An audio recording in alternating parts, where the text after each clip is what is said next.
Sarah Martinez had always been different from other kids in her small Arizona town. While her friends played with dolls and video games, she spent hours watching military documentaries and building model aircraft. Her father, a retired Army mechanic, noticed her fascination with helicopters early on. By age 16, she could identify any military aircraft just by its sound. The local Apache reservation bordered their town, and Sarah often visited with her grandmother, who was part Native American. The tribal elders told her stories about warriors who fought to protect their land. These tales sparked something deep inside her heart. She dreamed of becoming a pilot, not just any pilot, but someone who could fly the mighty AH-64 Apache helicopter. After high school, Sarah enlisted in the Army against her mother's wishes. Her mother wanted her to go to college and become a teacher. But Sarah had made up her mind. She wanted to serve her country and fly the most powerful attack helicopter in the world. The recruiting officer was impressed by her test scores and physical fitness. Within months, she was shipped off to basic training. Boot camp was harder than anything Sarah had ever experienced. The drill sergeants pushed every recruit to their limits. Many of her fellow soldiers struggled with the physical demands, but Sarah excelled. She completed every obstacle course, every endurance test, and every challenge thrown at her. Her determination caught the attention of her commanding officers. During her training, Sarah learned about the Apache helicopter in detail. The AH-64 Apache was a twin-engine attack helicopter designed to hunt and destroy enemy tanks. It could carry Hellfire missiles, rocket pods, and a powerful 30mm chain gun. The aircraft was known for its advanced targeting systems and ability to operate in all weather conditions. Sarah studied every manual, memorized every system, and dreamed of the day she would sit in its cockpit. Flight school was even more challenging than basic training. Only the best candidates were selected for helicopter pilot training, and even fewer were chosen for Apache certification. Sarah faced discrimination from some male instructors who believed women had no place in combat aircraft. She proved them wrong with her exceptional flying skills and quick thinking under pressure. One particular instructor, Colonel Richards, made her life difficult at every turn. He gave her extra assignments, criticized her performance unfairly, and tried to discourage her from continuing. Sarah refused to quit. She worked twice as hard as everyone else, studying late into the night and practicing maneuvers until they became second nature. Her breakthrough came during a simulated combat exercise. Sarah was flying a training Apache when multiple targets appeared on her screen. The exercise was designed to overwhelm new pilots, but Sarah remained calm and focused. She engaged each target with precision, completing the mission faster than any student in the program's history. Even Colonel Richards had to admit her performance was outstanding. After months of intensive training, Sarah finally earned her wings as an Apache pilot. The graduation ceremony was small but meaningful. Her parents attended, and her father's eyes filled with tears of pride as she received her pilot certificate. Sarah had achieved her childhood dream, but she knew this was just the beginning of her journey. Her first assignment was to Fort Campbell, Kentucky, home of the 101st Airborne Division. The base housed one of the largest Apache fleets in the Army.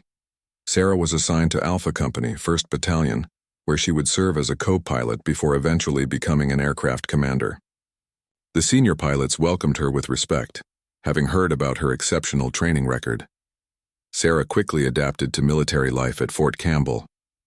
She lived in the bachelor officer quarters and spent most of her free time studying Apache systems and tactics. Her fellow pilots appreciated her dedication and willingness to learn. Captain Jake Morrison, her aircraft commander, became her mentor and taught her the practical skills that couldn't be learned in a classroom. The Apache helicopters at Fort Campbell were constantly busy with training missions and readiness exercises. Sarah flew almost daily, gaining valuable experience in various weather conditions and terrain types. She learned to work seamlessly with ground forces, providing close air support and reconnaissance. Her skills improved rapidly, and she earned the respect of both pilots and ground troops. During one training exercise, Sarah's Apache developed mechanical problems while flying over mountainous terrain. The main rotor was making unusual sounds, and warning lights flashed on the instrument panel. Captain Morrison, her aircraft commander, remained calm and guided the helicopter to a safe landing in a small clearing. Sarah's quick thinking and precise control inputs helped prevent a potential crash. The incident taught Sarah valuable lessons about emergency procedures and the importance of staying calm under pressure. She realized that flying an Apache wasn't just about mastering the controls, but also about making split-second decisions that could mean the difference between life and death. This experience prepared her for the challenges that lay ahead in her military career. 2 years into her service at Fort Campbell, Sarah received news that would change her life forever. The Army was deploying her unit to Afghanistan as part of Operation Enduring Freedom. The Taliban had increased their attacks on coalition forces, and Apache helicopters were desperately needed to provide close air support to ground troops. Sarah felt a mixture of excitement and nervousness as she prepared for her first combat deployment. The preparation for deployment was intense and thorough. Sarah and her fellow pilots underwent additional training in desert operations, combat tactics, and survival techniques. They studied intelligence reports about enemy positions, weapon capabilities, and common attack patterns. The briefings painted a grim picture of the challenges they would face in the mountainous terrain of Afghanistan. Sarah's Apache was equipped with the latest technology and weapon systems. The helicopter carried 16 Hellfire missiles, 76 2.75-inch rockets, and 200 rounds of 30mm ammunition. The aircraft also featured advanced targeting systems, night vision capabilities, and electronic warfare equipment. Every system was tested and retested to ensure maximum reliability in combat conditions. Before leaving for Afghanistan, Sarah called her parents to say goodbye. Her mother cried on the phone, begging her to be careful and come home safely. Her father, understanding the importance of her mission, simply told her to trust her training and watch out for her fellow soldiers. Sarah promised to stay in touch and write letters whenever possible. The flight to Afghanistan took nearly 20 hours with multiple refueling stops. Sarah's unit flew their Apache helicopters aboard massive cargo planes to Bagram Airfield, the main coalition base in Afghanistan. As the plane descended through the clouds, Sarah got her first glimpse of the harsh, mountainous landscape where she would spend the next year of her life. Bagram Airfield was a bustling hub of military activity. Cargo planes landed and took off constantly, delivering supplies and personnel. Fighter jets roared overhead on combat missions, while helicopters shuttled troops and equipment to forward bases throughout the country. The base housed thousands of soldiers from various nations, all working together to fight the Taliban and secure Afghanistan. Sarah's living quarters were basic, but functional. She shared a small room with another female pilot in a prefabricated building, surrounded by concrete barriers and sandbags. The constant threat of rocket attacks meant that everyone had to be ready to take cover at a moment's notice. Despite the austere conditions, Sarah adapted quickly to life at the combat base. Her first combat mission came just 3 days after arriving in Afghanistan. Intelligence reports indicated that a Taliban commander was meeting with his fighters in a remote mountain village. Sarah's Apache was part of a 4-aircraft formation, tasked with providing overwatch for a special forces raid on the compound. As they flew through the valleys toward the target, Sarah felt her heart racing with anticipation. The mission required precise timing and coordination. Ground forces would approach the village on foot, while the Apache helicopters positioned themselves on nearby ridgelines. If the Taliban fighters tried to escape or engage the Special Forces team, the Apaches would provide immediate fire support. Sarah's job was to monitor radio communications and identify potential targets through her advanced optics. As the Special Forces team moved into position, Sarah spotted movement in the target building through her thermal imaging system. Several figures were visible inside the compound, and some appeared to be carrying weapons. She relayed this information to the ground commander while keeping her finger near the trigger of the 30mm cannon. The tension was overwhelming as everyone waited for the raid to begin. The Special Forces team moved swiftly and silently through the village. They breached the compound walls and entered the main building without being detected. Sarah watched through her targeting system as the soldiers cleared room after room, searching for the Taliban commander. Suddenly, gunfire erupted from a nearby building as Taliban fighters began engaging the raiding force. Sarah's aircraft commander immediately requested permission to engage the enemy fighters. Within seconds, the radio crackled with approval from the ground commander. Sarah locked onto the muzzle flashes with her targeting system and fired a burst from the 30mm cannon.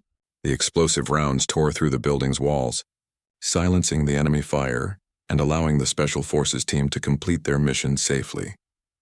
The raid was successful, capturing several high-value targets and important intelligence documents. As the Special Forces team prepared to leave the village, More Taliban fighters appeared on the surrounding hillsides. Sarah's formation engaged multiple targets with Hellfire missiles and rocket fire, preventing the enemy from mounting an effective counterattack. The overwhelming firepower of the Apache helicopters dominated the battlefield. During the flight back to Bagram, Sarah reflected on her first combat experience.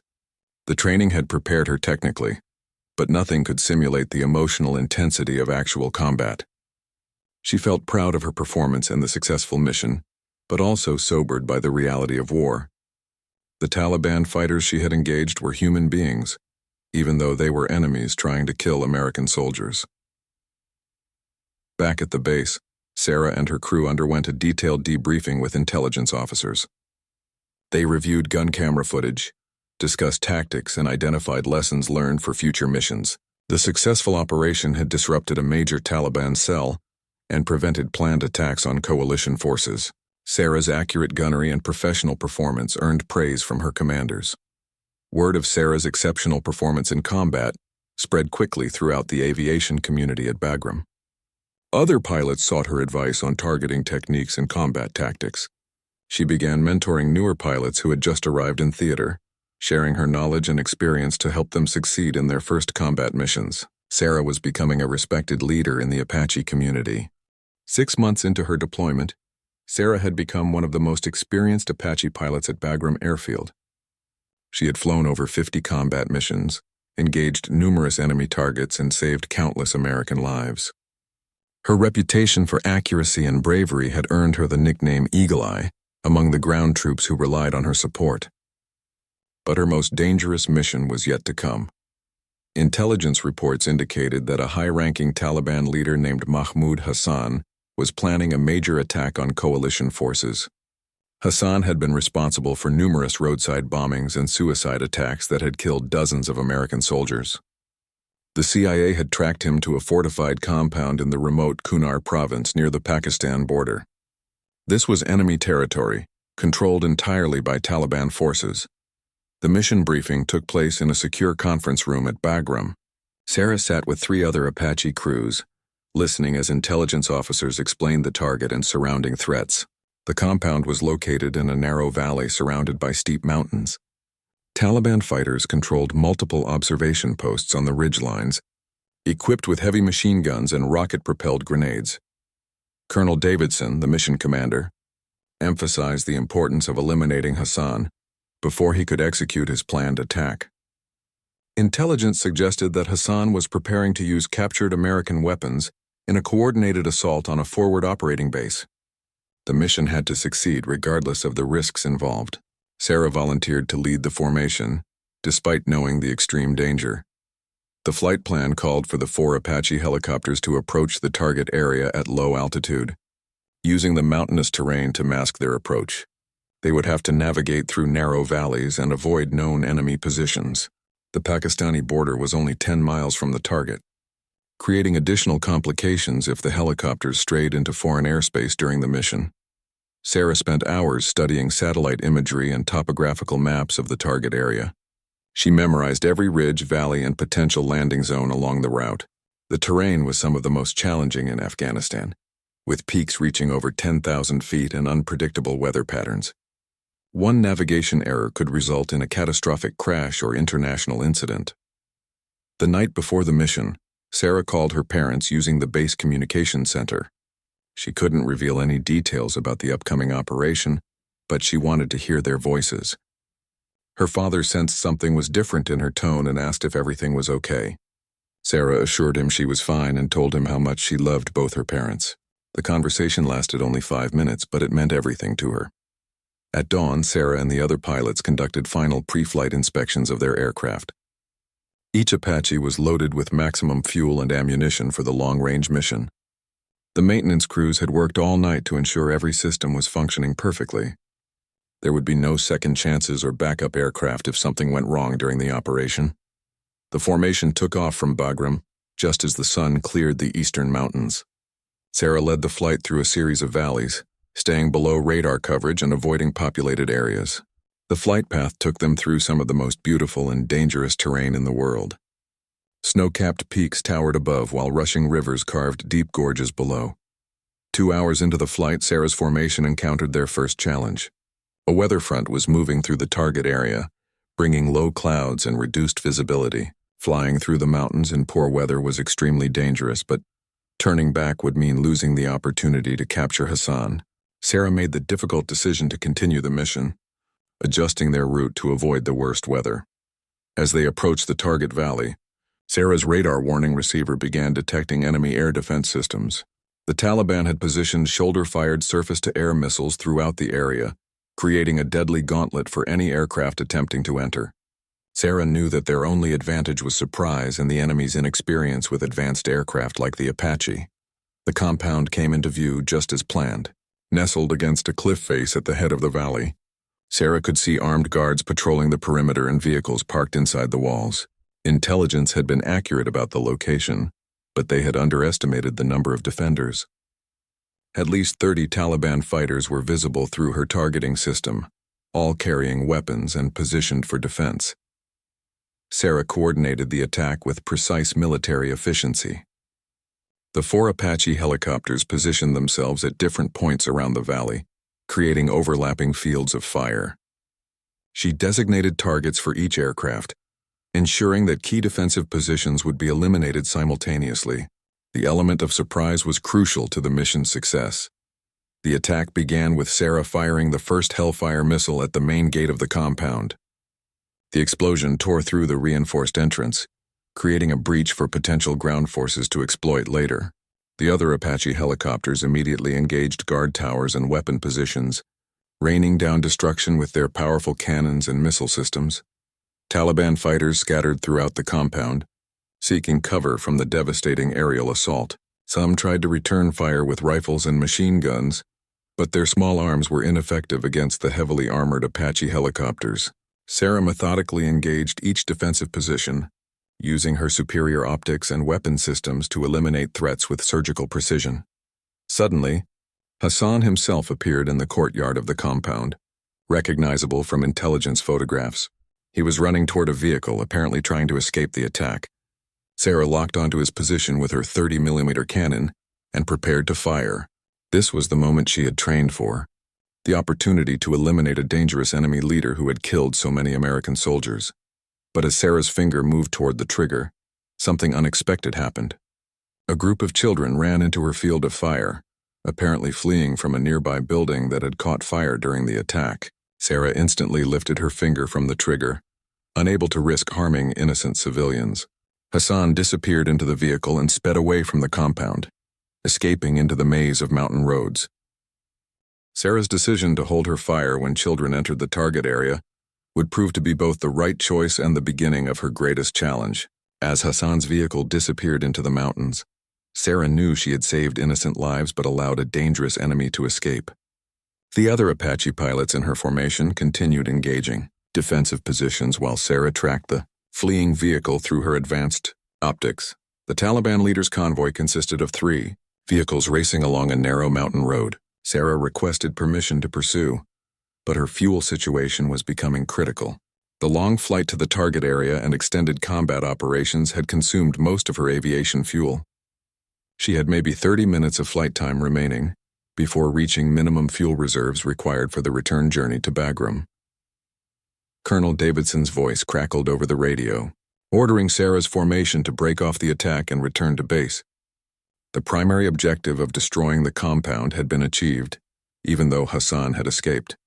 Sarah reluctantly acknowledged the order, but she couldn't shake the feeling that they were missing a crucial opportunity to eliminate a major threat to American forces. As the 4 Apache helicopters climbed out of the valley, Sarah noticed unusual activity on the surrounding ridgelines. Taliban fighters were emerging from concealed positions, carrying what appeared to be surface-to-air missiles. The enemy had been waiting for the helicopters to complete their attack before revealing their defensive positions. Sarah realized they were flying into a carefully planned trap. The first missile launch came from a ridge to the north, sending a trail of white smoke streaking toward Sarah's aircraft.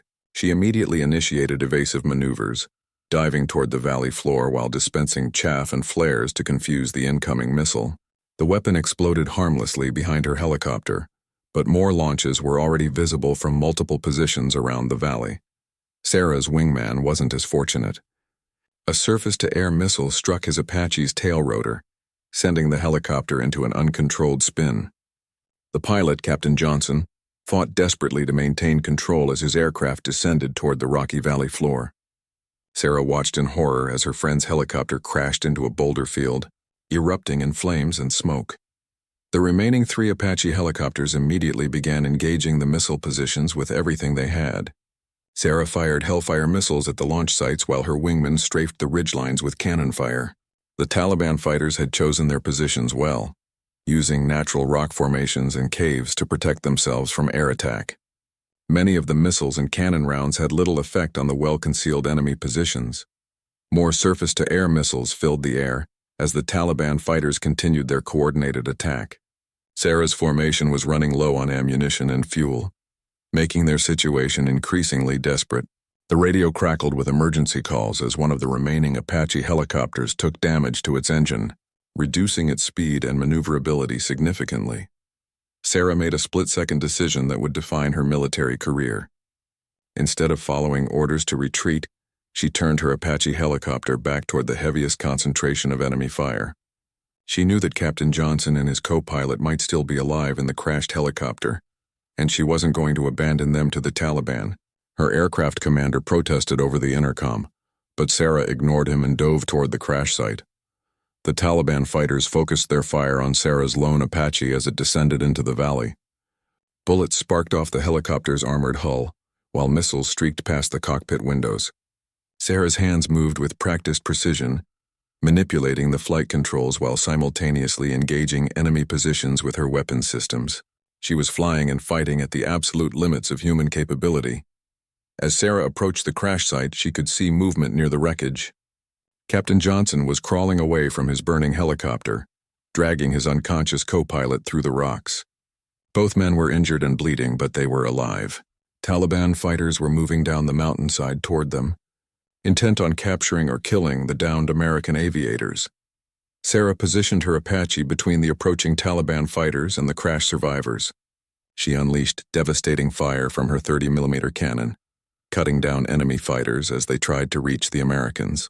The Taliban fighters took cover behind rocks and returned fire with rifles and rocket-propelled grenades, but they couldn't advance under Sarah's protective umbrella of firepower. The rescue became a deadly game of cat and mouse as Sarah maneuvered her helicopter around the valley, engaging threats while protecting the downed crew. Her ammunition was running dangerously low, and her fuel gauge showed critical levels. The other Apache helicopters had been forced to withdraw due to damage and fuel constraints, leaving Sarah alone against overwhelming enemy forces. Taliban reinforcements began arriving from neighboring valleys, bringing heavy weapons and more surface-to-air missiles. Sarah found herself facing dozens of enemy fighters positioned on multiple ridgelines around the crash site. They were firing from concealed positions, making accurate return fire nearly impossible. The situation was becoming hopeless, but Sarah refused to abandon her fellow aviators. Just when her ammunition was nearly exhausted, Sarah heard the welcome sound of jet engines overhead. Air Force F-16 Fighting Falcons had arrived to provide close air support, responding to emergency calls from the Apache formation. The fighter jets immediately began attacking Taliban positions with precision-guided bombs and cannon fire, giving Sarah the relief she desperately needed. The arrival of the fighter jets changed the tactical situation dramatically. The Taliban fighters were forced to take cover from the devastating airstrikes, allowing Sarah to land her Apache near the crash site. Captain Johnson and his co-pilot were quickly loaded aboard her helicopter, despite the continuing enemy fire from distant positions. Sarah's aircraft was overloaded and damaged, but she managed to lift off and climb out of the deadly valley. During the flight back to Bagram, Sarah's Apache helicopter was pushed beyond its design limits. The extra weight of the rescued crew members, combined with battle damage and critically low fuel, made every mile a struggle. Warning lights flashed on her instrument panel as various systems began failing under the stress. Sarah coaxed maximum performance from her aircraft, determined to bring everyone home safely. The landing at Bagram Airfield was rough but successful.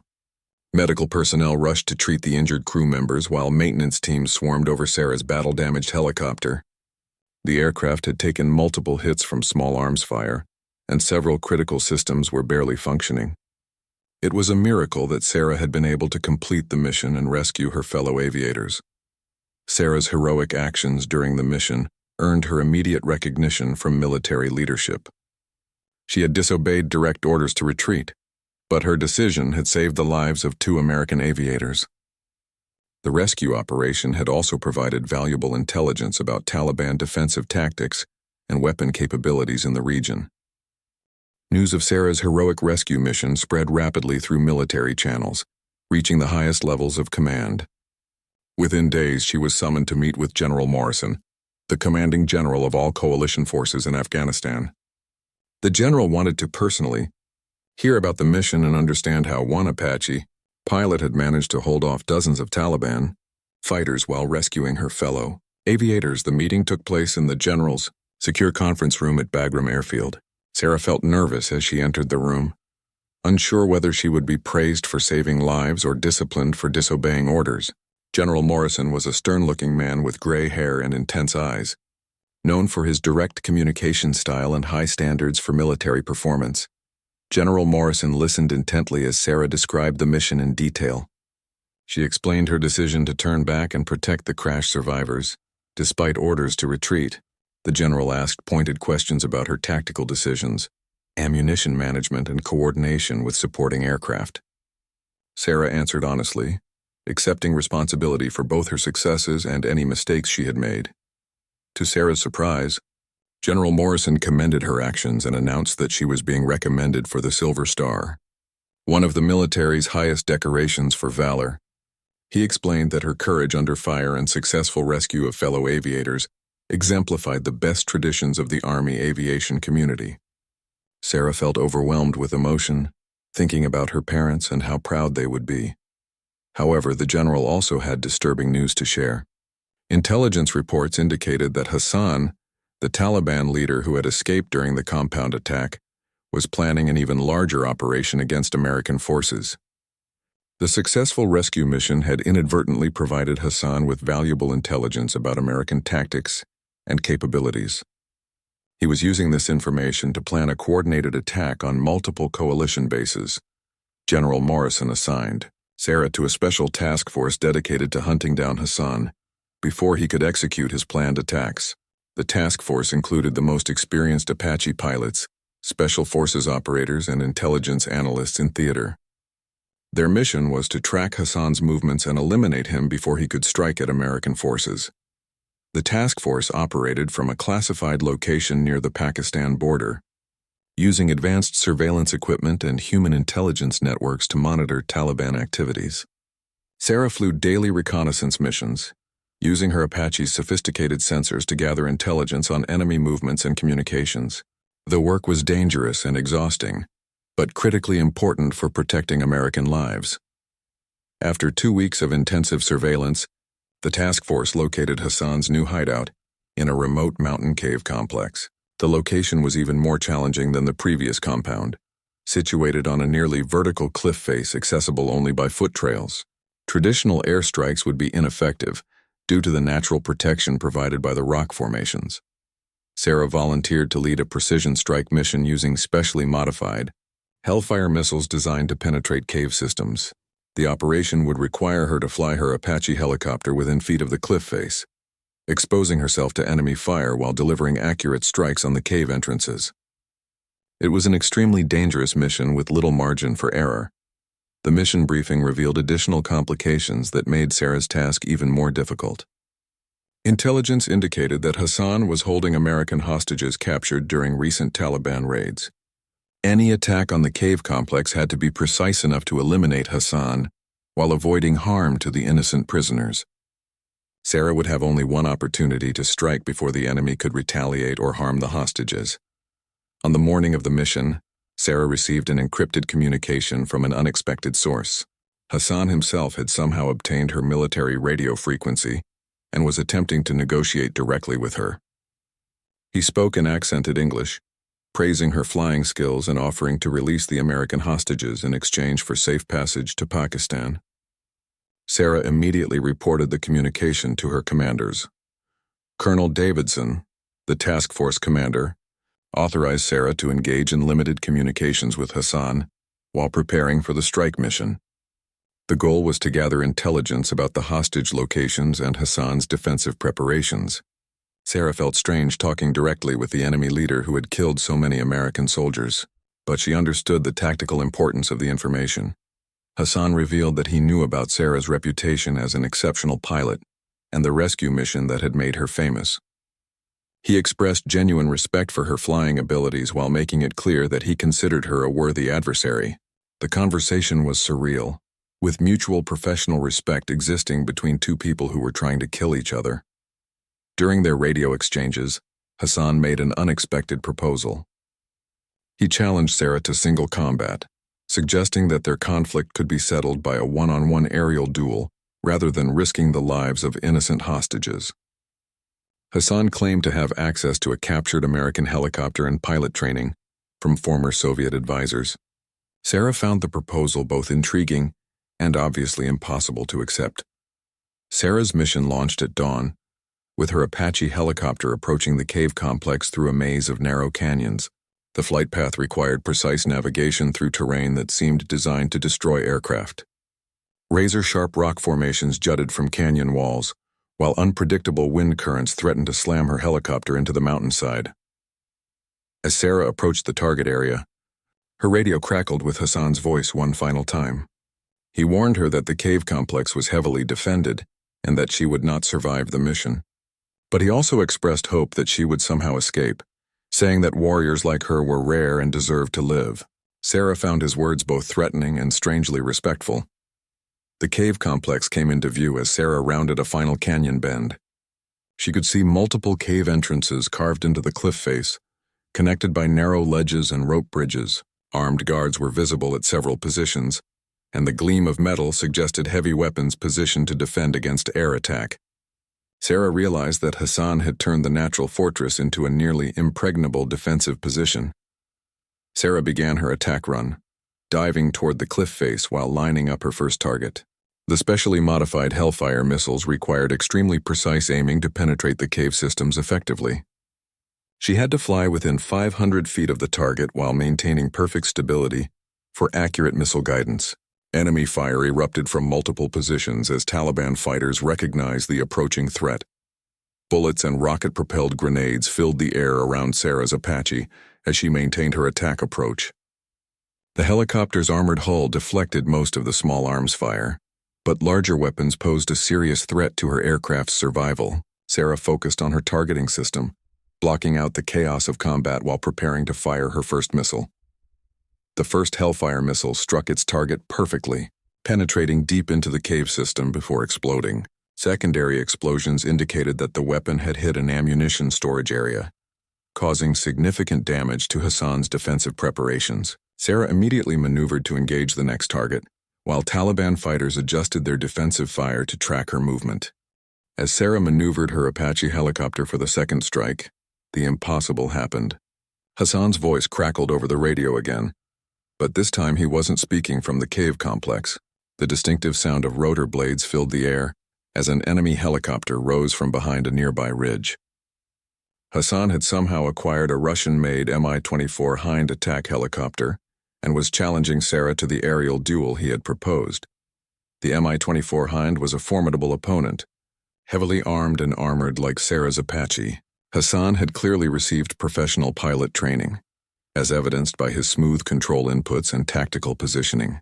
The enemy helicopter climbed rapidly toward Sarah's position, its weapon systems already tracking her movement. Sarah found herself facing the most dangerous adversary of her military career. Sarah's training kicked in automatically as she transitioned from ground attack to air-to-air combat. The Apache's radar systems locked onto the approaching Hind, while Sarah maneuvered to gain a tactical advantage. Both helicopters began a deadly dance among the mountain peaks, using terrain features and aggressive maneuvering to avoid each other's weapons. The aerial battle was unlike anything in modern military history.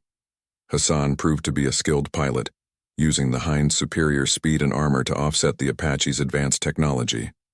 He positioned his helicopter behind rock formations, emerging briefly to fire rocket salvos before disappearing again. Sarah countered with her helicopter's superior agility, using tight turns and vertical maneuvers that the heavier Hind couldn't match. Both pilots were pushing their aircraft to absolute limits. The first exchange of fire came as both helicopters rounded opposite sides of a mountain peak. Sarah fired a Hellfire missile just as Hassan launched a salvo of unguided rockets. The missile streaked toward the Hind while rockets exploded around Sarah's Apache, sending shrapnel bouncing off her armored cockpit. Hassan's helicopter disappeared behind a ridge just before the Hellfire missile impacted the mountainside where he had been hovering. Sarah realized that Hassan was using the mountainous terrain expertly, never remaining in one position long enough for her weapon systems to achieve a solid lock. The enemy pilot was also communicating with ground-based spotters who were reporting Sarah's position and movements. She was fighting not just Hassan's helicopter, but an entire intelligence network that gave him tactical advantages. The aerial duel continued for nearly 20 minutes, with both helicopters darting between mountain peaks and canyon walls. Sarah's ammunition was running low and her fuel situation was becoming critical. Hassan seemed to understand her predicament as his attacks became more aggressive and sustained. The enemy pilot was trying to force Sarah into a prolonged engagement that would exhaust her resources. During a brief pause in the combat, Sarah received an unexpected radio transmission from the cave complex. The American hostages had been freed by Hassan's own men, who were apparently opposed to his decision to engage in single combat, rather than focus on their tactical objectives. The internal Taliban dispute provided Sarah with crucial intelligence about Hassan's isolation from his own forces. Sarah used this information to her advantage, broadcasting Hassan's location to incoming coalition aircraft. 16 fighter jets were en route to provide support, but they were still several minutes away. Sarah had to survive until their arrival while preventing Hassan from escaping back to the cave complex, where he could regroup with loyal fighters. The tactical situation was shifting rapidly in multiple dimensions. Hassan's helicopter suddenly appeared from behind a snow-covered peak, diving towards Sarah's position with all weapons firing. The Heinz 12.7-meter machine gun and 30mm cannon sent streams of tracers past Sarah's cockpit, while unguided rockets exploded around her aircraft. Sarah pulled her Apache into a defensive spiral, using chaff and flares to confuse incoming missiles while returning fire with her own weapons. Sarah's 30mm cannon found its mark, striking the Heinz tail boom and causing visible damage to the enemy helicopter's control surfaces. Hassan's aircraft began trailing smoke as he struggled to maintain control. But the enemy pilot wasn't finished, executing a desperate kamikaze attack by diving directly toward Sarah's helicopter with his damaged aircraft. Sarah had seconds to react before the collision would destroy both helicopters. Sarah pushed her Apache into a vertical climb, using maximum engine power to escape the collision course. Hassan's damaged Hind passed beneath her helicopter, with only feet to spare. The enemy pilot unable to adjust his trajectory due to the control system damage. The near miss sent both helicopters spinning in different directions as their rotor wash interacted violently in the thin mountain air. As Sarah regained control of her helicopter, she watched Hassan's Hind struggling to stay airborne. The enemy pilot was fighting desperately to reach the safety of the cave complex, but his damaged aircraft was losing altitude rapidly. Sarah had one final opportunity to end the confrontation before Hassan could escape or crash land near friendly forces. She lined up her last Hellfire missile and prepared to fire. But as Sarah's finger moved toward the trigger, Hassan's helicopter suddenly exploded in a massive fireball. The arriving F-16 fighter jets had engaged the damaged Hind with an air-to-air missile, eliminating the threat before Sarah could complete her attack. The aerial duel was over, decided by the intervention of coalition, air power rather than single combat between the two pilots. Sarah felt a complex mixture of emotions as she watched the wreckage of Hassan's helicopter burning on a distant mountainside. Relief at surviving the encounter was tempered by a strange sense of respect for the enemy pilot, who had challenged her so skillfully. Hassan had been a dangerous adversary responsible for many American deaths, but he had also been a brave warrior who died fighting for his beliefs.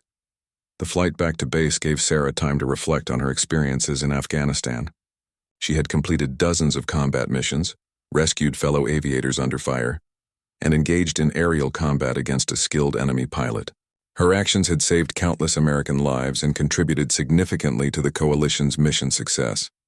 But the cost of war weighed heavily on her mind. Sarah's Silver Star ceremony took place at Bagram Airfield with her parents in attendance. Her father wore his dress uniform from his own military service, while her mother cried tears of pride and relief. The general who presented the award spoke about Sarah's courage, skill, and dedication to her fellow soldiers. Sarah thought about all the people who had supported her journey from small-town dreamer to decorated combat veteran. After completing her deployment in Afghanistan, Sarah returned to Fort Campbell as a senior instructor pilot. She used her combat experience to train the next generation of Apache pilots, teaching them the tactics and techniques that had kept her alive in battle. Many of her students would eventually deploy to combat zones themselves, carrying forward the lessons Sarah had learned at such great cost. Years later, Sarah often reflected on her decision to become an Apache pilot and the experiences that had shaped her military career. The aerial duel with Hassan remained vivid in her memory, a reminder of the personal nature of combat and the thin line between life and death. She had laughed in the face of danger, fought against overwhelming odds, and emerged victorious through skill, courage, and a little bit of luck. Her story became legend among military aviators, inspiring future generations of pilots to push beyond their limits and never give up in the face of adversity.